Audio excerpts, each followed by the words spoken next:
Ini Bapak Ibu bisa membuka Alkitab masing-masing. Wahyu pasal yang ke-7 ayat 9 sampai 11. Demikian saya bacakan firman Tuhan. Kemudian daripada itu aku melihat sesungguhnya suatu kumpulan besar orang banyak yang tidak dapat terhitung banyaknya dari segala bangsa dan suku dan kaum dan bahasa, berdiri di hadapan tahta dan di hadapan anak domba, memakai jubah putih dan memegang daun-daun palem di tangan mereka. Dan dengan suara nyaring mereka berseru, keselamatan bagi Allah kami yang duduk di atas tahta dan bagi anak domba. Dan semua malaikat berdiri mengelilingi tahta, dan tua-tua dan keempat makhluk itu, mereka tersungkur di hadapan tahta itu dan menyembah Allah sambil katanya, Amin. Puji-pujian dan kemuliaan dan hikmat dan syukur dan hormat dan kekuasaan dan kekuatan bagi Allah kita sampai selama-lamanya. Amin. Dan seorang dari antara tua-tua itu berkata kepadaku, siapakah mereka yang memakai jubah putih itu dan dari manakah mereka datang? Maka kataku kepadanya, Tuanku, Tuhan mengetahuinya. Lalu ia berkata kepadaku, mereka ini adalah orang-orang yang keluar dari kesusahan yang besar, dan mereka telah mencuci jubah mereka dan membuatnya putih di dalam darah anak domba.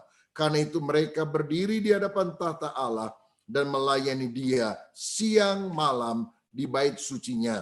Dan ia yang duduk di atas tahta itu akan membentangkan kemahnya di atas mereka. Mereka tidak akan menderita lapar dan dahaga lagi, dan matahari atau panas terik tidak akan menimpa mereka lagi. Sebab anak domba yang di tengah-tengah tahta itu akan menggembalakan mereka dan akan menuntun mereka ke mata air kehidupan, dan Allah akan menghapus segala air mata dari mata mereka. Amin. Bapak, Ibu, dan Saudara sekalian, ketika Rasul Yohanes mengalami kesusahan, dia dibuang ke pulau terpencil, Pulau Patmos, dan dia di sana harus menjadi pekerja batu, memecahkan batu karang yang besar menjadi batu-batu kecil, lalu mengangkutnya ke dalam perahu atau kapal-kapal. Roma sedang membangun infrastruktur untuk seluruh daerah jajahannya pada waktu itu. Di masa sulit, di masa tantangan, Rasul Yohanes ternyata tidak mengeluh, tapi dia sungguh-sungguh mencari Tuhan. Dan Tuhan membuka telinga rohaninya sehingga dia mendengar suara Tuhan. Dia melihat penglihatan yang luar biasa tentang apa yang terjadi di sorga. Sebagai anak Tuhan, hamba Tuhan, jangan kita berkeluh kesah, mengomel, seperti orang-orang dunia, tapi mari kita mengangkat mata rohani kita, melihat apa yang Tuhan sedang kerjakan, mendengar apa yang sedang Dia mau lakukan bagi kehidupan kita. Dan ternyata Yohanes di Pulau Patmos melihat dan juga pelayanan yang akan dilakukan secara kekal, baik oleh makhluk-makhluk sorgawi, para malaikat, dan tentu saya dan saudara yang percaya kepada Kristus pada satu saat nanti. Saudara sekalian, ada beberapa kebenaran yang saya mau bagikan kepada saudara dari perikop Wahyu 7 ayat 9 sampai 17 yang akan kita eksposisi ini. Yang pertama, saya melihat di sini ada panggilan pelayanan. Di sorga, Yohanes melihat umat Tuhan melayani Dia siang dan malam, tidak henti-hentinya. Dikatakan ayat 15 tadi, karena itu mereka berdiri di hadapan tahta Allah dan melayani Dia siang. Yang duduk di atas tahta itu akan membentangkan kemahnya di atas mereka. Oh, luar biasa. Jadi apa yang akan kita kerjakan di dalam kerajaan sorga kelak? Siang dan malam kita akan melayani Tuhan. Artinya selama-lamanya kita akan melayani dan menyembah Dia. Ini bicara soal panggilan pelayanan. Siang dan malam itu berarti full time. Bukan cuma part time. Bukan hanya kadang-kadang, siang dan malam kita akan melayani Tuhan dalam kekekalan. Tidak berarti semua orang jadi pendeta, tapi semua orang harus jadi pelayan Tuhan di bidangnya masing-masing. Karena nanti kita semua akan melayani. Tidak semua jadi pendeta, tapi semua harus jadi pelita. Dari sini saya juga melihat pelayanan itu ternyata bukan jadwal, di jadwal khotbah, di jadwal mimpin pujian, di jadwal doa, di jadwal main musik. Pelayanan adalah gaya hidup, lifestyle. Seorang pelayan harus punya hati hamba. Siang dan malam berarti tidak ada waktu untuk kita bilang, oh saya lagi istirahat ini, lagi nganggur, saya nggak bisa pelayanan. Pelayanan sekali lagi bukan jadwal tugas. Kita boleh istirahat, kita bisa tidur waktu malam malah. Tapi kita selalu tidak pernah lepas dari status kita sebagai hamba. Hamba Tuhan, pelayan Tuhan. Inilah panggilan yang kita harus camkan di dalam kehidupan kita. Dan ternyata Bapak Ibu Saudara, pelayanan itu juga merupakan sikap dari para makhluk sorgawi tersebut. Ternyata para makhluk sorgawi itu juga melayani Tuhan siang dan malam. Di ayat 11 firman Tuhan berkata demikian. Ayat yang ke-11. Dan semua malaikat berdiri mengelilingi tahta dan tua-tua dan keempat makhluk itu, mereka tersungkur di hadapan tahta itu dan menyembah Allah. Saudara perhatikan bahwa yang dilakukan oleh mereka semua adalah mereka menyembah Allah siang dan malam. Jadi malaikat-malaikat, para tua-tua, makhluk-makhluk surgawi melakukan hal ini. Penyembahan siang dan malam kepada Tuhan yang memiliki segala-galanya. Nah, berikutnya kita lihat bahwa pelayanan itu juga ternyata adalah apa yang dilakukan oleh Tuhan Yesus Kristus sendiri. Karena Kristus pun datang bukan untuk dilayani, melainkan untuk melayani. Sehingga kita harus meneladani apa yang dilakukan oleh para malaikat, makhluk surgawi, dan Kristus sendiri. Yang kedua, sifat seorang pelayan yang dikehendaki oleh Tuhan. Ayat 13 dan 14 tadi berkata, dan seorang dari antara tua-tua itu berkata, siapakah mereka yang memakai jubah putih itu, dan dari manakah mereka datang? Maka kataku kepadanya, Tuhan mengetahuinya, ini adalah orang-orang yang keluar dari kesusahan yang besar dan mereka telah mencuci jubah mereka dan membuat putih di dalam darah anak domba. Itu yang pertama, harus memakai jubah putih. Artinya apa? Kita harus dikuduskan oleh darah Yesus. Bukan karena kita pintar ngomong kita melayani. Bukan karena kita punya hati yang punya belas kasihan kepada orang-orang maka kita melayani. Tapi terutama karena kita dikuduskan oleh orang yang layak untuk melayani. Kadang-kadang ada hamba Tuhan nyerang hamba Tuhan yang lain. Oh dia kelakuannya begitu begini. Nggak beres dia. Saya yang beres. Saya mau bilang tidak ada yang layak untuk melayani Tuhan. Dia saja yang melayakkan kita. Dan kalau kita bisa melayani itu semuanya hanya karena kasih karunia dan kebaikan Tuhan sendiri. Dan karena Tuhan telah mengasihi kita, maka kita juga harus melayani Tuhan. Nah, Tuhan juga ingin agar kita setelah diselamatkan, kita juga mengerjakan keselamatan itu dengan anugerah Tuhan. Di dalam Filipi pasal yang kedua, firman Tuhan berkata demikian, hai saudara-saudaraku yang kekasih, kamu senantiasa taat, karena itu tetaplah kerjakan keselamatanmu dengan takut dan gentar. Bukan saja seperti waktu aku masih hadir, tetapi terlebih pula sekarang waktu aku tidak hadir. Karena Allah lah yang mengerjakan di dalam kamu baik kemauan maupun pekerjaan menurut kerelaannya. Jadi kita sudah diselamatkan, ditebus oleh darah Yesus karena anugerah. Tapi kita tidak boleh berdiam diri. Kita harus mengerjakan keselamatan. Kerjakanlah keselamatan dengan takut dan gentar. Bukan dengan kekuatan kita, tapi karena anugerah Tuhan. Karena firman berkata, karena sebetulnya Allah lah yang mengerjakan di dalam kamu baik kemauan maupun pekerjaan itu. Nah, apa itu kain lenan halus berwarna putih yang kita harus gunakan? Wahyu 19 ayat 8 berkata, dan mereka dikaruniakan supaya memakai kain lenan halus yang berkilau-kilauan dan yang putih bersih. Lenan halus itu adalah perbuatan-perbuatan yang benar dari orang-orang kudus. Jadi lenan halus adalah perbuatan benar dari orang kudus. Kita sudah dipanggil menjadi hamba Tuhan, kita sudah dikuduskan oleh darah Yesus, tapi kita harus mengenakan kain lenan halus. Hidup kita harus makin lama makin benar.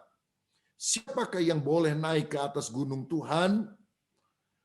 Saudara, orang yang bersih tangannya dan murni hatinya, itulah orang yang bisa melihat Tuhan. Kejarlah kekudusan, sebab tanpa kekudusan tidak seorang pun akan melihat Allah. Nah, kekudusan atau sanctification di dalam bahasa Inggris itu harus kita pahami dari 3 sudut. Yang pertama, positional sanctification, kekudusan posisi. Pada waktu kita bertobat percaya kepada Yesus, kita bukan lagi orang berdosa. Kita itu sudah orang kudus, the saint. Orang kudus itu bukan nanti kalau sudah mati baru disebut santo atau santa. Tetapi orang kudus itu adalah kita yang masih hidup di dunia, tapi kita percaya kepada Yesus dan disucikan oleh darahnya. Kepada jemaat Korintus yang masih banyak kekurangan, dan mereka sering kadang bertengkar satu dengan yang lain, Paulus menyapa mereka sebagai orang-orang kudus. Kudus apa? Kudus posisinya. Kita ini bukan lagi orang berdosa, kita sudah menjadi orang kudus yang dikuduskan oleh darah Yesus. Tapi kemudian mesti ada progressive sanctification. Ini yang kedua. Artinya kekudusan itu harus ada progresnya, harus ada kemajuan. Posisinya kita sudah kudus, tapi ingat kita juga harus terus bertumbuh di dalam kekudusan. Hidup kita harus hari ini harus lebih benar daripada hari kemarin. Hidup kita hari besok harus lebih benar daripada hari ini. Terus maju makin serupa seperti Yesus Kristus. Itulah pengejaran rohani kita. Dan yang ketiga adalah perfected sanctification, yaitu kekudusan yang sempurna. Kapan? Nanti kalau kita masuk sorga, Tuhan akan menguduskan kita, sehingga kita tidak bisa lagi melayani. Tentu adalah orang yang harus menjaga kekudusannya, karena Allah itu Allah yang kudus. Kuduslah kamu sebab Allah itu Allah yang kudus. Anak harus mirip seperti Bapa. Kalau bapaknya kudus, anaknya mesti hidup kudus, ya. Kan bapak kalong, anak kampret gitu ya. Bapak nyolong, anak nyopet. Ya, tapi kalau bapaknya kudus, maka anaknya juga harus hidup kudus. Nah, supaya wawasan kita bertambah, ada 4 tingkatan moral dalam kehidupan manusia. Pertama, bisa berdosa. Kedua, tidak bisa tidak berdosa. Ketiga, bisa tidak berdosa. Dan yang keempat, tidak bisa berdosa. Apa maknanya? Begini. Pada waktu Adam dan Hawa diciptakan oleh Tuhan, ditaruh di Taman Eden, dan waktu mereka diuji ternyata mereka jatuh, saudara, karena lebih mentaati setan. Inilah kondisi manusia yang bisa berdosa. Diciptakan sempurna, tapi masih belum teruji sehingga bisa berdosa. Ini kondisi Adam sebelum jatuh ke dalam dosa. Dan yang kedua, setelah Adam dan Hawa jatuh ke dalam dosa, mereka berada dalam posisi tidak bisa tidak berdosa. Mau berbuat baik, nahan-nahan dosa, pasti akan kebobolan juga. Tidak bisa tidak berdosa. Dan inilah kondisi dari semua keturunan Adam dan Hawa yang tidak percaya kepada Yesus, yang tidak lahir baru. mau haji, ajengan, mau siapapun, bahkan yang menyebut diri Kristen, kalau dia nggak lahir baru, dia tidak bisa tidak berdosa. Kelihatannya di luar mungkin dia suka beramal baik, tapi tetap dia akan jatuh ke dalam dosa. Karena hukum dosa telah mengikat kita. Tapi puji Tuhan ada harapan. Kalau kita lahir baru, bertobat, percaya kepada Yesus, penuh Roh Kudus, kita bisa dalam kondisi bisa tidak berdosa. Apakah saudara percaya kalau kita sungguh lahir baru, taat kepada pimpinan Roh Kudus setiap hari, kita bisa tidak berdosa? Amin. Karena itu yang Tuhan janjikan. Tidak lagi dikuasai oleh dosa. Dan yang keempat, nanti kalau kita sudah di sorga, suci sempurna, perfect. Itu yang disebut sebagai tidak bisa berdosa. Nah, posisi Bapak Ibu sekarang kira-kira di mana? Nomor 1, 2, 3, 4. Jelas bukan nomor 1, karena kita bukan Adam dan Hawa yang belum pernah jatuh ke dalam dosa. Jelas bukan nomor 4, karena kita belum di sorga. Kemungkinannya cuma 2 dan 3. Tidak bisa tidak berdosa atau bisa tidak berdosa. Kalau orang belum lahir baru, nggak percaya Yesus, nggak hidup dipimpin Roh Kudus, tidak bisa tidak berdosa. Tapi kalau kita lahir baru, penuh dengan Roh Kudus, taat setiap saat, bisa tidak berdosa. Inilah panggilan kita sebagai hamba-hamba Tuhan. Pertama tadi kita melihat panggilan pelayanan untuk melayani Dia siang dan malam di dalam kekekalan. Tapi yang kedua, sifat pelayan Tuhan, yaitu harus hidup kudus. Saudara, yang kedua saya melihat sifat pelayan Tuhan dicatat tadi pada ayat 14. Dikatakan demikian. Maka kataku kepadanya, Tuhan, Tuanku mengetahuinya. Lalu ia berkata kepadaku, mereka ini adalah orang-orang yang keluar dari kesusahan yang besar dan mereka telah mencuci jubah mereka dan membuatnya putih di dalam darah anak domba.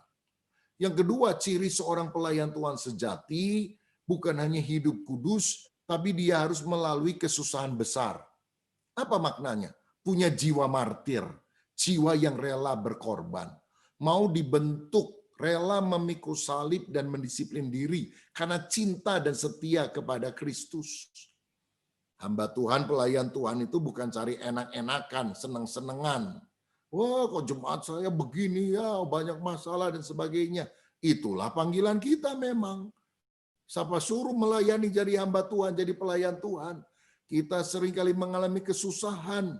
Bukan hanya kesusahan karena sengsara dari lingkungan atau nanti ada antikris dan sebagainya. Bukan. Maksud saya adalah kita harus punya jiwa martir, rela berkorban, rela menanggung kesusahan, tantangan, masalah, mau dibentuk, pikul salib, disiplin diri. Karena apa? Cinta kepada Kristus melebihi besarnya kesusahan yang kita harus derita, dan kita akan tetap setia kepadanya sampai selama-lamanya. Biarlah Tuhan menganugerahkan kepada kita sifat semacam itu. Hidup kudus. Kedua, rela berkorban, tidak ngomel, tidak gampang mengeluh ketika kesulitan datang. Memang sebagai hamba Tuhan ya harus rela berkorban. Ya mungkin bukan fisiknya, tapi korban perasaan misalnya. Ya, korban waktu, bisa salah mengerti oleh orang, itu rela berkorban, pikul salib, disiplin diri. Yang ketiga, ayat 9 berkata ini ciri dari seorang pelayan Tuhan sejati. Kemudian daripada itu aku melihat sesungguhnya suatu kumpulan besar orang banyak yang tidak dapat terhitung banyaknya dari segala bangsa dan suku dan kaum dan bahasa berdiri di hadapan tahta dan di hadapan anak domba memakai jubah putih dan memegang daun palem di tangan mereka. Hamba Tuhan sejati itu pakai jubah putih, hidup kudus. Hamba Tuhan sejati itu lolos dari kesusahan besar, artinya punya jiwa martir, rela berkorban tapi tetap setia, tidak menyangkal Tuhan. Hidup selaras dengan firman. Yang ketiga, dia memegang daun palem. Ini lambang apa? Lambang kegembiraan, lambang kemenangan. Seperti Yesus masuk kota Yerusalem, disambut orang-orang, Hosana, diberkatilah mereka yang datang dalam nama Tuhan. Mereka memegang daun-daun palem sebagai lambang kegembiraan dan kemenangan. Dan ini berarti kita dalam pelayanan itu harus melayani dengan sukacita. Orang yang melayani dengan sukacita tidak akan bosan. Pelayanan itu bukan beban, pelayanan itu adalah kasih karunia. Kalau ada cinta kasih, kita rela berkorban. Bapak Ibu ingat, Yakub mencintai Rahel dan dia harus bekerja 7 tahun untuk mendapatkan Rahel. Tapi yang 7 tahun itu hanya dianggap beberapa hari saja. Karena apa? Cintanya kepada Rahel. Ini kalau istilah sekarang bucin katanya. Budak cinta, saudara. Kalau cinta sudah melekat, tai kucing rasa coklat katanya ya. Kalau cinta sudah bersemi, tali sepatu rasa supermi. Nah, saudara-saudara, nah hamba Tuhan juga mesti ada kasih mula-mula kepada Kristus. Sehingga pelayanan itu tidak jadi beban. Melayani harus sukacita. Bapak Ibu kalau mungkin ada jemaat yang tukang komplain, ngeritik kita, aduh ingin diperhatikan, ya walaupun kesel-kesel tapi belajar selalu bersukacita di dalam Tuhan. Mungkin pada masa pandemi ini banyak krisis yang kita rasakan, gereja-gereja pada tutup sehingga mungkin persembahan atau persepuluhan itu berkurang secara drastis. Ada yang untuk makan aja susah, tapi tetap melayani Tuhan itu adalah sukacita. Kita selamat aja udah syukur, apalagi dipanggil untuk melayani Tuhan. Jangan merengut terus, jangan komplain, jangan datang sama orang itu cuma bisa menjual kesusahan, masalah, sukacita. The joy of the Lord is my strength. Sukacita yang dari Tuhan itu kekuatan kita. Saya pernah ke Inggris, ke istana Buckingham Palace ya, tempat Ratu Inggris Queen Elizabeth pernah tinggal di sana. Dan saudara tahu kalau apa tandanya Queen sedang ada di dalam istana, nggak lagi keluar, bendera akan naik setengah tiang, penuh, bukan setengah tiang, penuh tiang, saudara. Jadi kalau ada bendera di depan istana Buckingham, kita tahu, wih, ratunya ada di dalam. Ya kalau sekarang karena lockdown, ya pasti di dalam terus ini ya, mau kemana lagi. Nah saya mau bilang, sukacita adalah bendera dalam kehidupan kita, hamba-hamba Tuhan, pelayan Tuhan. Kalau ada sukacita, itu menandakan Raja ada dalam hidup kita. Siapa rajanya? Yesus. Kalau kita bilang Yesus adalah mati kita, bawaannya muka kusem, selalu ngomel, berkeluh kesah, itu nggak ada rajanya di dalam. Mari kita selalu hidup dalam sukacita. Walaupun situasi tidak enak, tapi sukacita adalah pilihan kita. Walaupun pohon ara tidak berbuah, pohon anggur tidak berbunga, hasil pohon zaitun mengecewakan, kambing domba terhalau dari kurungan, lembu sapi tidak ada dalam kandang, tapi aku akan beria-ria di dalam Allah yang memberikan kekuatan kepadaku. Haleluya. Saudara bisa bersukacita walaupun pohon ara tidak berbuah. Saudara bisa bersukacita walaupun kambing domba terhalau dari kurungan. Haleluya. Kenapa bisa bersukacita? Karena saudara tidak pernah tanam pohon ara. Karena saudara tidak punya lembu sapi dalam kandang. Jadi mau terhalau juga, emangnya gue pikirin, karena bukan punya kita kan. Tapi saya mau bilang saudara sekalian, itu berarti walaupun mungkin penghasilan kita merosot, walaupun mungkin jemaat kita yang hadir ibadah berkurang, walaupun pandemi belum surut, walaupun masalah-masalah yang lain ada, aku tetap memilih bersukacita karena Raja, yaitu Yesus, Sang Raja Damai, itu ada di dalam kehidupan kita. Ciri pelayan Tuhan, hidup suci, pelayanan harus. Ciri pelayan Tuhan adalah punya jiwa martir, rela menanggung kesusahan, dan tetap setia kepada Kristus. Yang ketiga, ciri seorang pelayan Tuhan, selalu ada sukacita. Dia memegang daun palem, lambang kegembiraan dan kemenangan. Bagian berikutnya, apa pahala pelayanan yang Tuhan janjikan? Kita sudah bersusah-susah melayani, apa pahalanya? Lihat ayat 16 dan 17 tadi, tetap dalam Wahyu 7. Mereka tidak akan menderita lapar dan dahaga lagi. Dan matahari atau panas terik tidak akan menimpa mereka lagi. Sebab anak domba yang di tengah-tengah tahta itu akan menggembalakan mereka dan akan menuntun mereka ke mata air kehidupan. Dan Allah akan menghapus segala air mata dari mata mereka. Bapak, Ibu, Saudara, saya percaya ada pahala yang Tuhan janjikan. Kita tidak akan lapar dan dahaga lagi. Matahari dan panas teriknya tidak menimpa kita lagi. Artinya apa? Segala kesusahan berakhir. Dan Tuhan akan memberikan penghiburan yang luar biasa. Dia akan menuntun, mengembalakan kita pada mata air kehidupan. Tuhan menghapus segala air mata dari mata kita. Oh, kepedihan diganti dengan sukacita. Dan yang terbesar, karena kita ketemu dengan Yesus, kekasih hati kita. Saudara, jangan rindu sorga karena tertarik kepada jalannya yang penuh dengan emas. Jangan hanya tertarik karena sorga, karena pintu gerbangnya terbuat dari mutiara, temboknya terbuat dari batu permata. Tapi rindulah sorga, karena ada Yesus yang pemilik sorga ada di sana. Ada Bapa sorgawi dan kita akan bersekutu dengan dia sampai selamanya. Saudara, bagi orang yang percaya kepada Kristus, yang dijanjikan ini pahala pelayanan. Bukan 72 bidadari yang selalu akan tetap perawan walaupun sudah digauli. Saya percaya Allah yang kita sembah Allah yang kudus. Dan Allah yang kudus tidak punya sorga semacam itu. Ya, sorganya berbeda, saudara. Sorganya diwarnai dengan kekudusan. Dan orang yang telah rela menderita dengan roh martir, dia akan mendapatkan pahala. Air matanya diseka.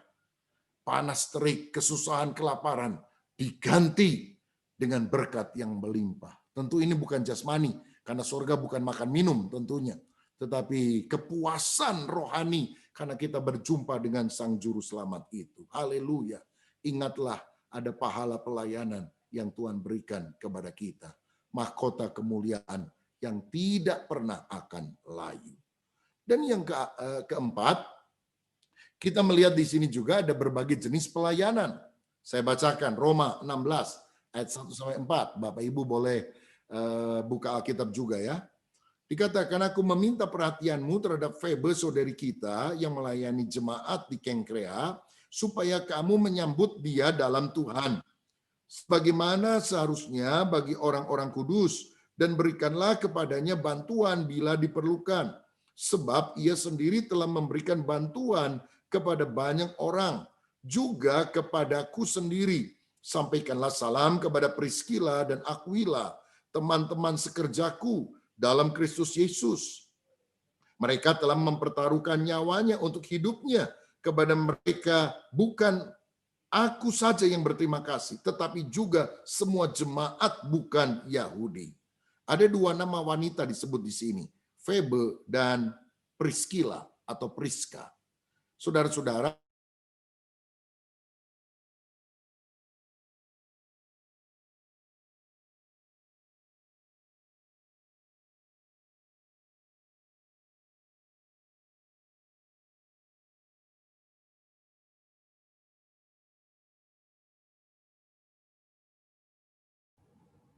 sebentar ya Bapak Ibu, sinyalnya kayaknya.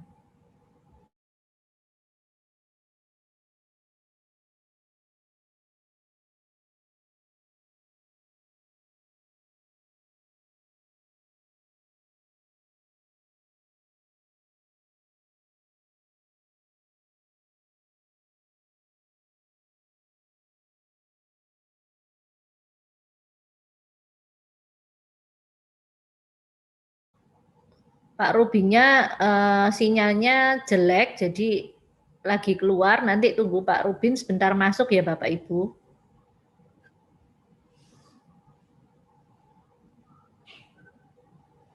Masih in proses.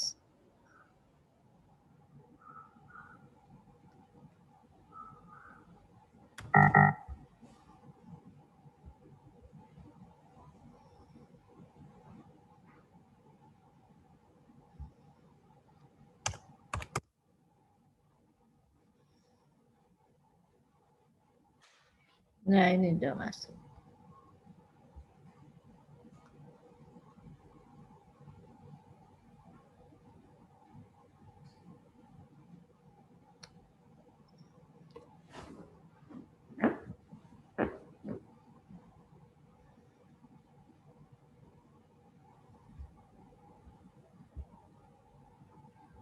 Iya, silakan Pak. Masih di speakernya masih off, Pak Rubin. Shalom, bisa dengar? Bisa, jelas. Nah, ya. Minta maaf ya, ada gangguan ini masa new normal. Memang begini nih. Tidak apa-apa, Pak. Saya sambung ya. Saya munculkan kembali slide-nya. Ya, bisa lihat ya. Kita melihat berbagai jenis pelayanan dan kita perhatikan ada nama Febe di sana. Dan ternyata dia adalah tampaknya dia salah satu penatua jemaat yang ada di kota Kengkrea.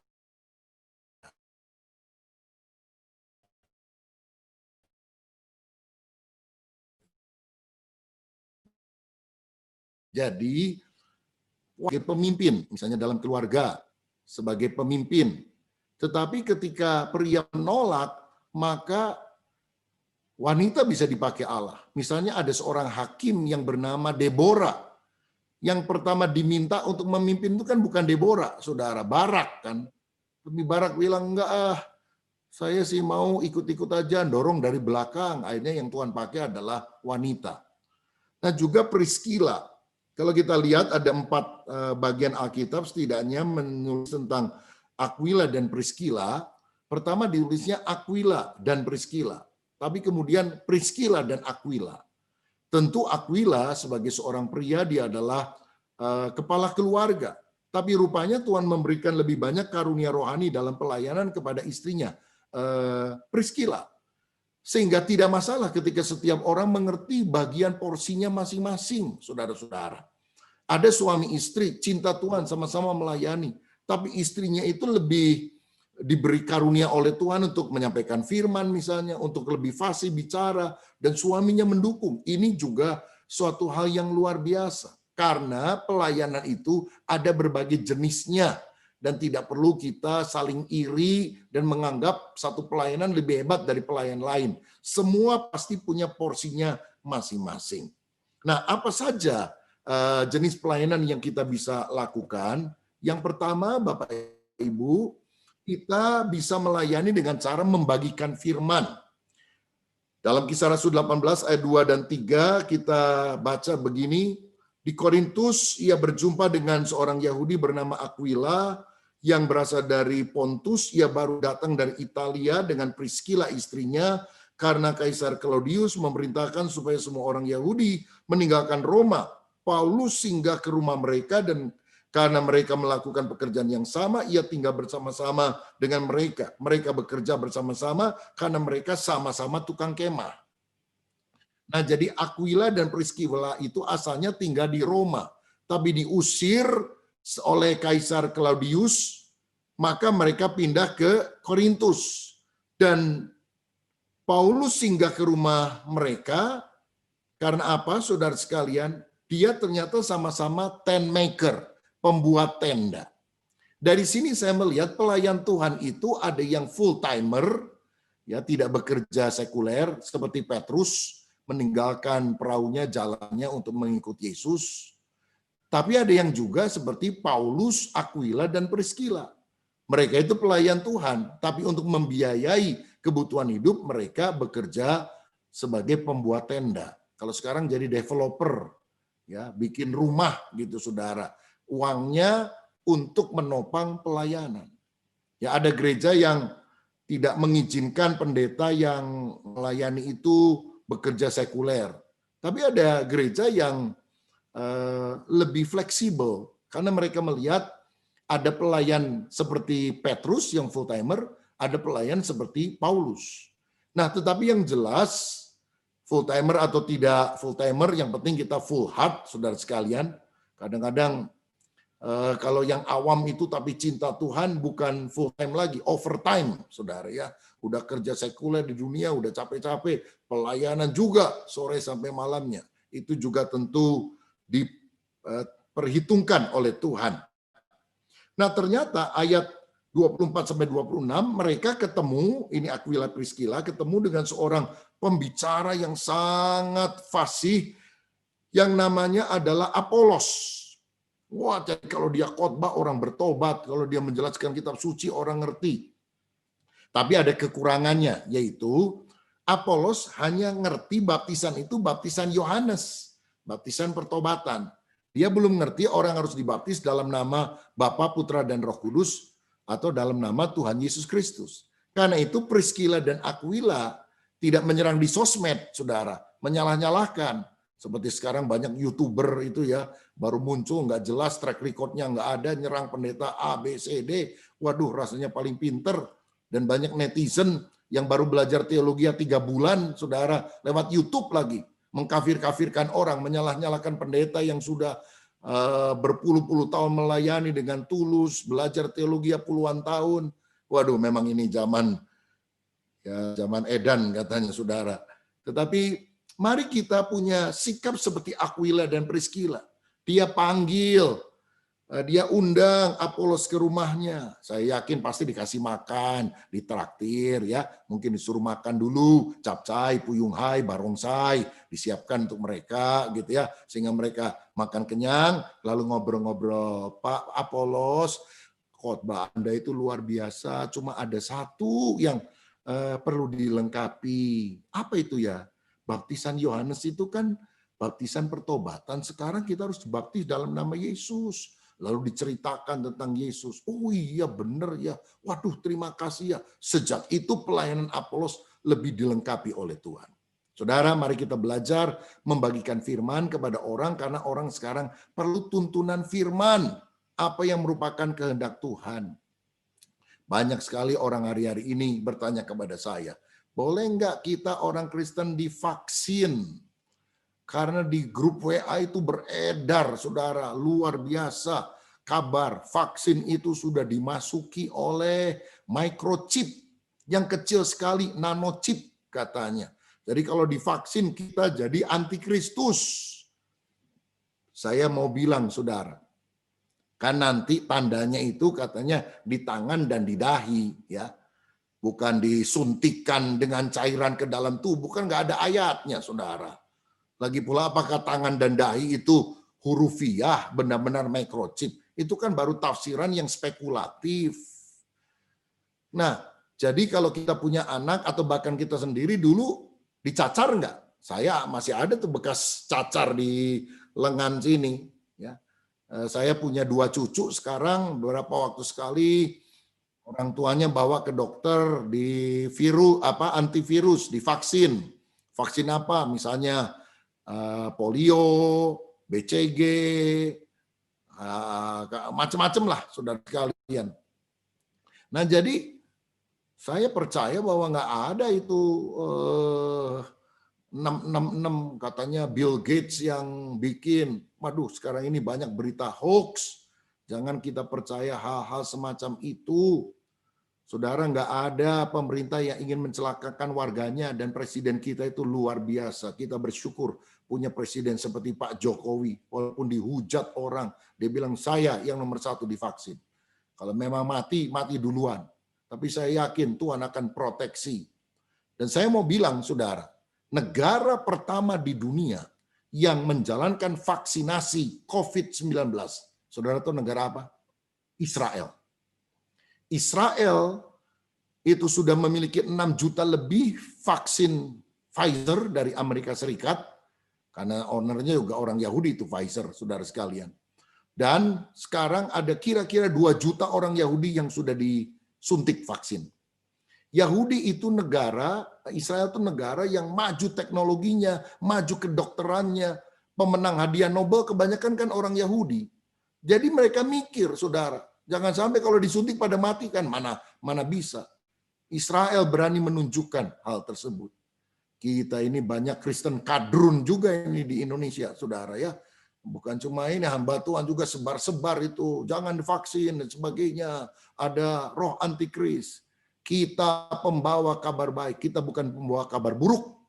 Kita harus, ini adalah cara yang baik untuk pemerintah juga melakukan itu. Apakah ada dampak negatifnya, side effect? Bisa. Saudara, seorang rekan dokter bilang begini, kalau kita lagi keluar rumah hujan lebat, bawa payung yang gede. Waktu kita pakai payung, basah kuyup enggak kita? Tidak kan? Tapi bisa kecipratan sedikit enggak dengan air? Bisa.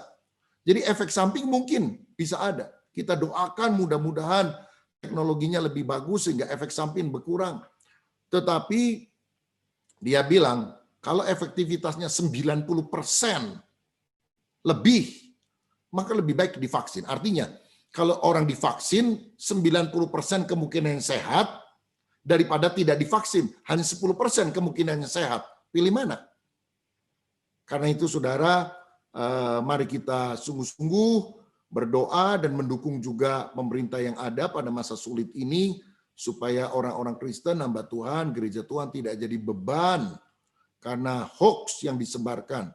Tapi kita ngerti kebenaran firman. Ya, saya juga menyampaikan hal ini. Kalau saudara mau dengar lebih jauh, bisa klik nama saya Rubin Adi Abraham atau YouTube GBI Battle. Saya pernah khotbah, nanti dicari di sana.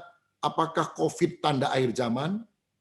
Ada khotbah lain. Apakah Yesus akan datang kembali setelah COVID? Atau Natal kemarin, saudara sekalian. Saya kasih judul salah satunya, bolehkah orang Kristen divaksin? Dan saya buka dengan penggalian firman. Tentu perlu waktu yang panjang dan tidak kali ini.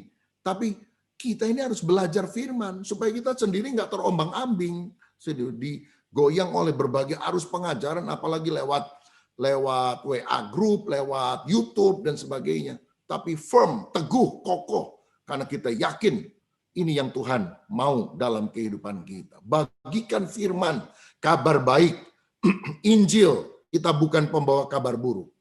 Yang kedua, ada orang yang memberikan bantuan praktis. Seperti Febe tadi, dia adalah wanita yang suka peduli dan menolong orang lain. Ada orang bisa membagi firman. Tapi ada orang yang bisa memberikan bantuan secara praktis, saudara sekalian. Ya, secara praktis kepada orang-orang yang ada di sekitarnya. Suka menolong sehingga orang lain diberkati. Kalau nggak punya makanan, dikasih nasi kotak atau dikasih sembako. Nggak punya pakaian yang layak, kita pakai baju bekas, baju pantas pakai, kita berikan kepada orang. Kalau tetangga kita sakit, kita bantu bersihkan rumahnya. Ya, korban tenaga lah untuk membantu orang lain. Nggak semuanya harus lewat uang. Mungkin saudara yang nggak punya uang, nggak harus kasih uang, tapi bantuan praktis. Itu juga jenis pelayanan. Ada yang bagi firman, ada yang bagi bantuan praktis. Tapi juga tentunya ada yang bisa membagi harta. Seperti dalam Lukas 8, Yesus dan rombongan pelayanan kemana-mana disupport oleh siapa? Perempuan-perempuan ini melayani rombongan Yesus dengan kekayaan mereka. Yohana istri Kusa, Susana, dan banyak perempuan lain. Mereka adalah orang yang diberkati, lalu membagi berkat melalui keuangan yang ada. Sesuai dengan firman Tuhan, Amsal 3, muliakanlah Tuhan dengan hartamu, dengan hasil pertama dari segala penghasilanmu atau buah sulung, maka lumbung-lumbungmu akan diisi penuh sampai melimpah-limpah, dan bejana pemberaanmu akan meluap dengan air buah anggurnya. Kita bersyukur karena ada orang-orang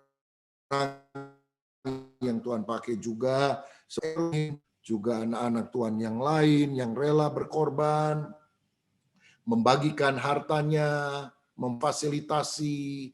Ada juga yang memberikan bantuan-bantuan praktis, termasuk nasihat-nasihat yang kita bisa lakukan.